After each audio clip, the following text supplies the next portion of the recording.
अपना आकार और बढ़ाइए ना। जय श्री राम।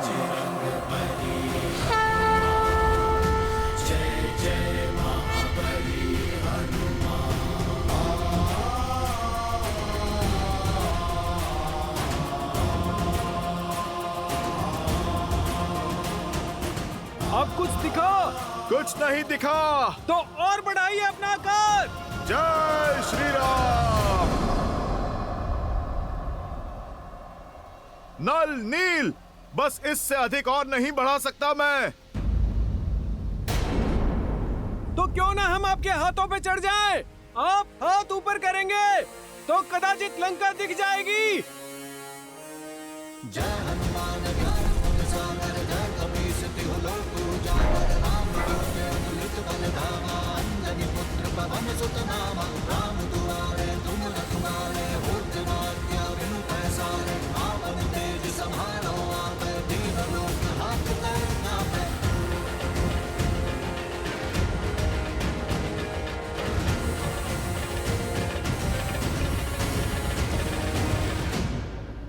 कुछ दिखा? कुछ नहीं दिख रहा हनुमान जी। चारों ओर सागर ही सागर है, कुछ दिखाई नहीं दे रहा।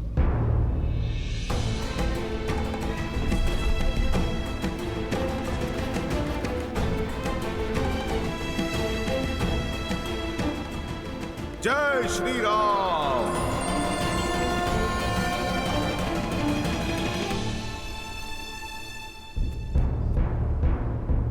लगता है फंस गए हम। यहीं पड़े पड़े मृत्यु को प्राप्त हो जाएंगे हम।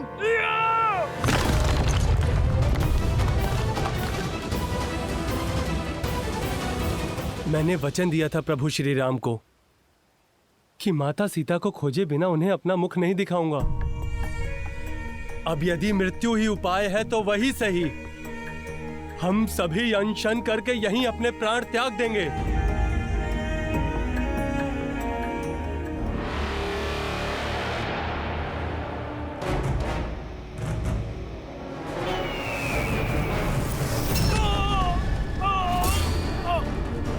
नल, हनुमान जी रक्षा करिए।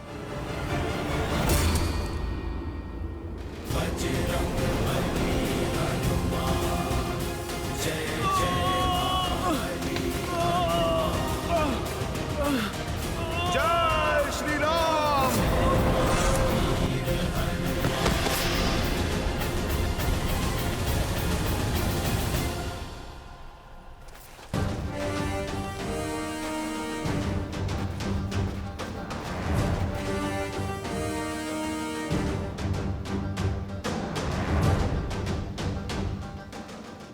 दया आती है मुझे तुम पर, तुम्हारे इस निर्णय क्षमता पर। अरे तुम पे तो प्रहार करना भी हमारी वीरता पे कलंक है।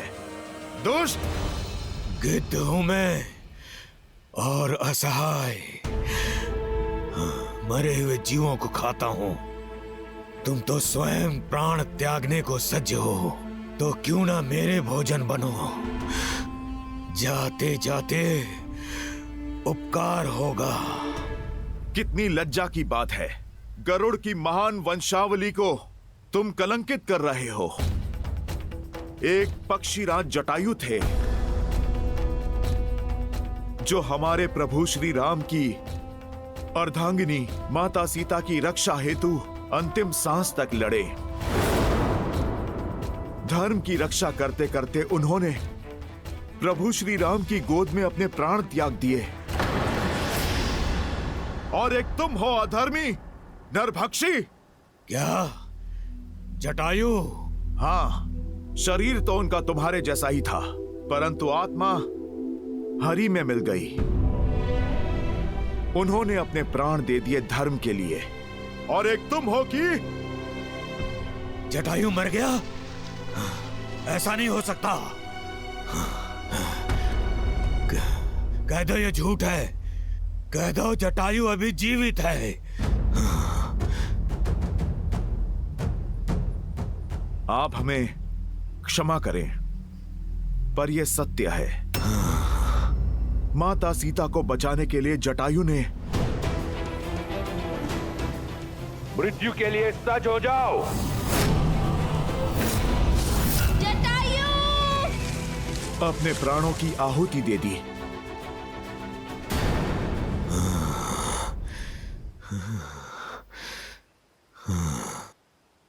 क्या हुआ? तुम ठीक तो हो ना? तुम कैसे जानते हो जटायु को? क्या मुझे जल तक लेकर जा सकते हो ताकि मैं जटायु का तर्पण कर सकूं?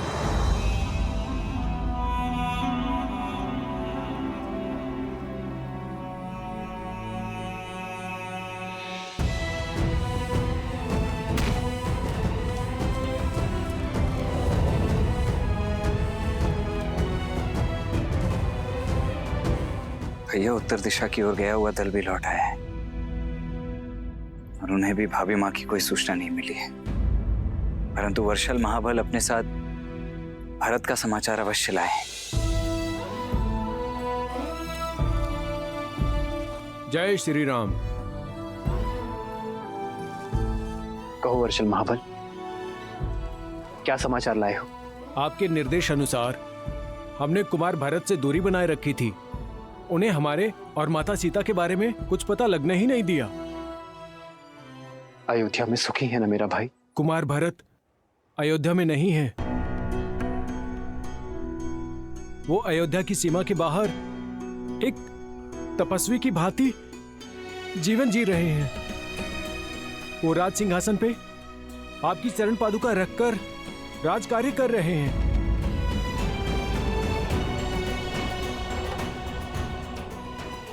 वो आप ही की तरह वनवासी जीवन जी रहे हैं। ऐसा ही है मेरा भरत। समर्पण का पर्याय है प्रेम की मूरत। बड़ी अधीरता से वो आपके लौटने के दिन गिन रहे हैं प्रभु। आपके आदेश का पालन कर रहा हूं भैया, किंतु स्मरण रहे केवल 14 वर्ष। यदि एक क्षण भी अयोध्या लौटने में आपने विलंब किया तो अपने प्रिय भरत के निर्जीव शरीर से भेंट करेंगे आप।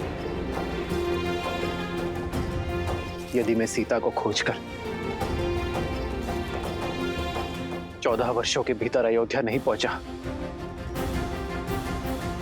तो मेरा भरत मृत्यु का आलिंगन करूंगा।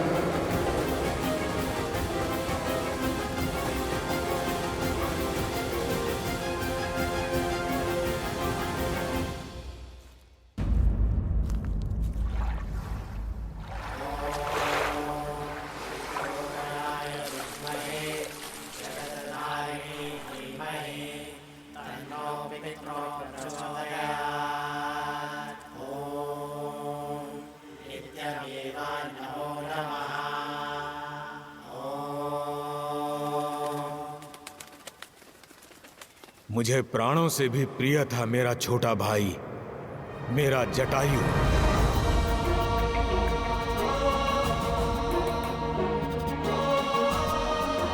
हमारा प्रेम निस्वार्थ था। एक साथ आकाश की ऊंचाइयों पर भ्रमण किया करते थे हम। अनजानी ऊंचाइयों तक जाने और अगम्य स्थानों की खोज करने का बहुत चाव था हमें। सूरज तक पहुंचने की स्पर्धा में जटायु आगे निकल चुका था और सूरज के तेज से जटायु के पंख जलने लगे। अपने भाई को बचाने के लिए मैंने अपनी सारी ऊर्जा लगा दी। उसके पास गया, अपने पंखों से उसे छाया दी।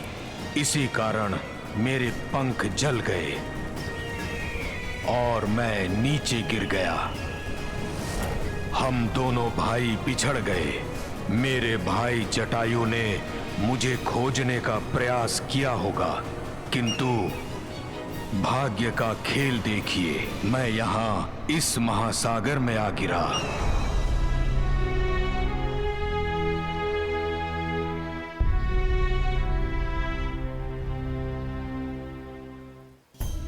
तब से यहीं इसी स्थान पर रहता हूं। पंखों के जल जाने से आखेट नहीं कर सकता, इसलिए जो भोजन मिले उसी के सहारे जीता हूं। अपंग होकर पड़ा हूं, अपने भाई के प्राण बचाने के संतोष के साथ रहता हूं, ये सोचते हुए कि मेरे जीवन का उद्देश्य क्या है। क्या इस तरह अकेले दुर्गति की मृत्यु पाऊंगा मैं?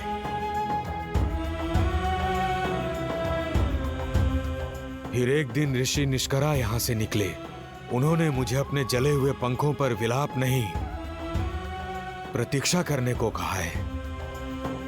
बताया कि त्रेता युग में रावण एक महापुरुष की पत्नी का अपहरण करेगा। तब वो महापुरुष कुछ गुप्तचर भी भेजेंगे, जिनकी सहायता कर मैं उनका उद्देश्य पूर्ण करूंगा और अपने इस जीवन का उद्देश्य भी पूर्ण करूंगा। उन्होंने कहा था कि तब मैं पुनः संपूर्ण हो जाऊंगा, अपना कर्तव्य निभाऊंगा और अंततः मोक्ष को प्राप्त करूंगा। हनुमान, मुझे विश्वास है कि तभी श्री राम जी की ही बात की थी ऋषि निष्करा ने, और उनके गुप्तचर यानी कि आप सब। बताओ किस प्रकार मैं श्री राम की सहायता कर सकता हूं? ऋषि निष्करा की कही बात मुझे कभी समझ में नहीं आई। आप ही बताइए ना, संपूर्ण कैसे हो सकता हूं? हे पक्षीराज, आपका कथन उचित है। हम माता सीता की खोज करने ही निकले हैं, जिन्हें रावण अपने पुष्पक विमान में ले गया था।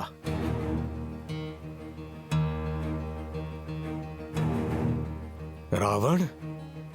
हाँ, मैंने देखा है उसे पुष्पक विमान में दक्षिण की तरफ जाते हुए।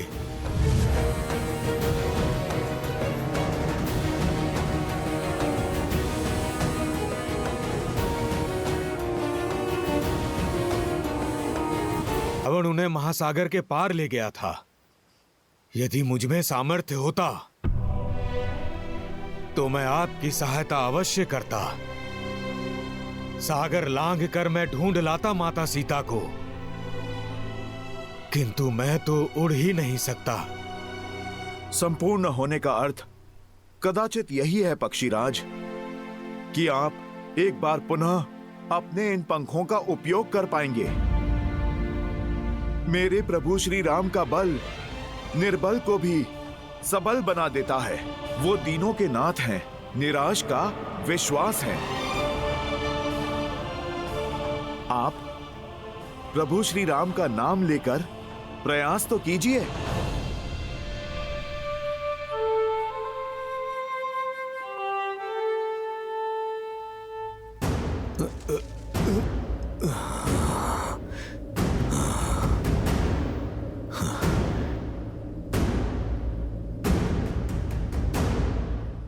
जय श्री राम,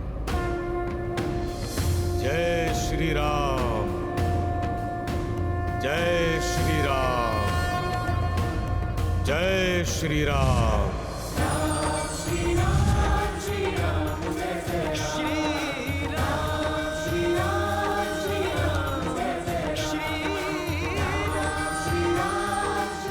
मैं जानता था, आपने देखा, मेरे प्रभु श्री राम की भक्ति हर बाधा से लड़ सकती है।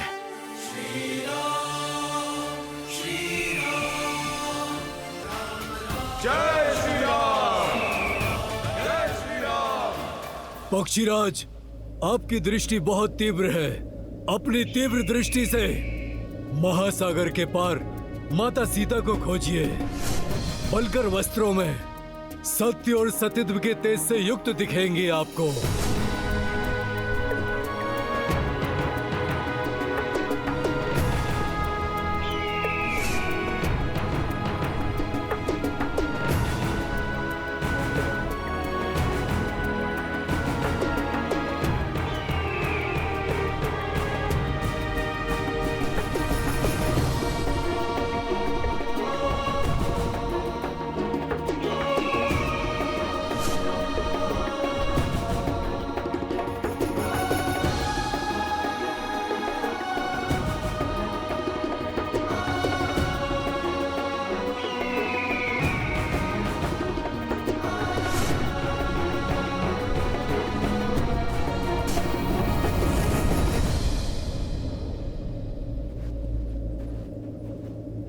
देखा, मैंने माता सीता को देखा।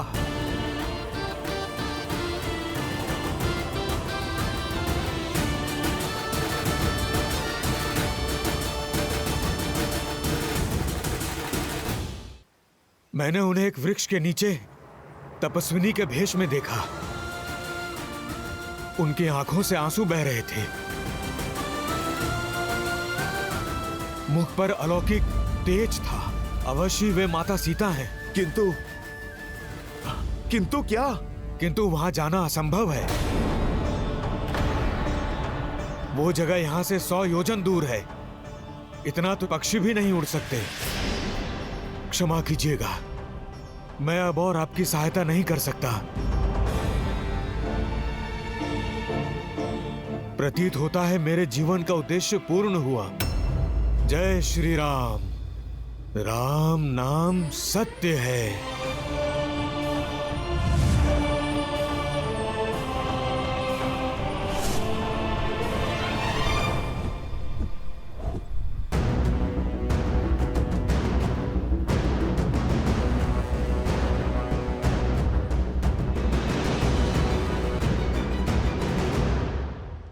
संपाति ने मार्ग तो बता दिया, किंतु स्वयं प्रभा की भ्रांति, एक असंभव दृश्य सामने रख दिया है। जो सागर रावण भी पुष्पक विमान से पार करता है, उसे छलांग लगाकर कौन पार करेगा? राम के काम कौन करेगा? सीता को आशा कौन देगा?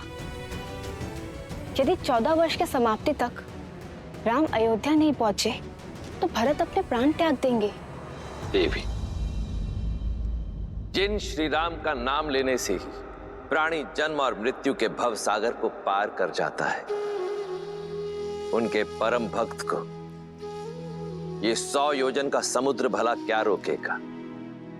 ऐसा कौन सा भक्त है श्री राम का जो 100 योजन पार कर लेगा? वो जिसका जन्म ही हुआ है श्री राम के काज संवारने के लिए, वो जो संकट मोचक है, वो जो असंभव को संभव में परिवर्तित करते, मेरा ही अंशावतार हनुमान। किंतु देखिए हनुमान को, संशय से भरे मौन खड़े हैं आपके अंशावतार। कमी बल की नहीं, बोध की है।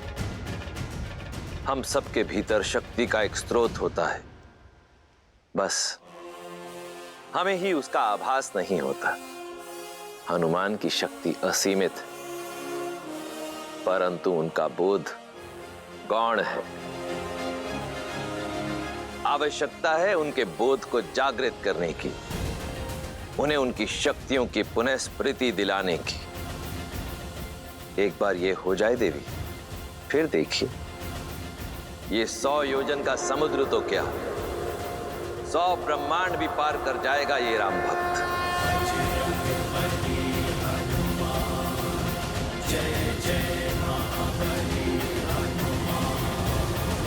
लगता है कि हमें लौट जाना चाहिए। और जो भी सूचना हमारे पास है वो श्री राम को जाके देते हैं। यहाँ पर रह के समय व्यर्थ करना अनुचित है। इस सागर को पार करना असंभव है। श्री राम का कार्य बीच मझधार में छोड़ने से अच्छा है कि हम अपनी मृत्यु को आलिंगन कर लें, क्योंकि नर के रूप में साक्षात नारायण है वो। आप उचित कह रहे हैं तांत्रिक जामवंत। अब नारायण का कोई चमत्कार ही हमें मार्ग दिखा सकता है, क्योंकि हमारी आस, हमारे हनुमान जी की भी आस छूट चुकी है। हमारे पास कोई मार्ग नहीं है। ईश्वर भी उन्हीं की सहायता करते हैं जो स्वयं अपनी सहायता करते हैं। कई युगों से मैं इस धरा पर हूं,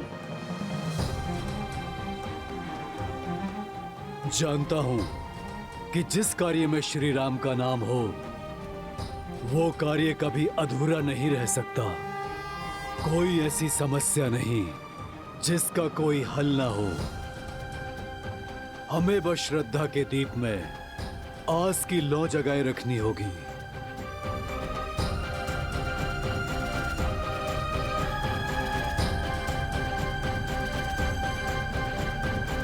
स्वामी, आपका अंश अवतार हनुमान आशा खो चुका है। अब उसे स्वयं से कौन मिलवाएगा? कौन उनका साक्षात्कार उनके ही बल से करवाएगा? जामवंत, क्योंकि हमारी रचाई इस लीला का सबसे अधिक बोध उन्हें ही है। जीवन और इतिहास के ज्ञान का अद्भुत समन्वय है जामवंत। वो जामवंत जो स्वयं ब्रह्मदेव के मुख से वृक्षों के राजा बनकर प्रकट हुए थे। तो श्री राम की कथा में जामवंत की और भी भूमिकाएं? हाँ देवी, आने वाले इस धर्म युद्ध में जामवंत श्री राम के सहायक, उनके मार्गदर्शक बने। पिछले कई युगों से भगवान विष्णु के राम अवतार की प्रतीक्षा में थे जामवंत। स्वयं को इस पावन उद्देश्य के लिए तत्पर कर रहे थे जामवंत। युगों से? हाँ देवी, जामवंत कोई साधारण वृक्ष नहीं, नारायण के हर रूप, हर स्वरूप के साक्षी रहे। फिर वो चाहे बराह अवतार से लेकर नरसिम्हा अवतार हो, या फिर समुद्र मंथन से लेकर वामन अवतार तक, जामवंत इन सभी घटनाओं के साक्षी रहे।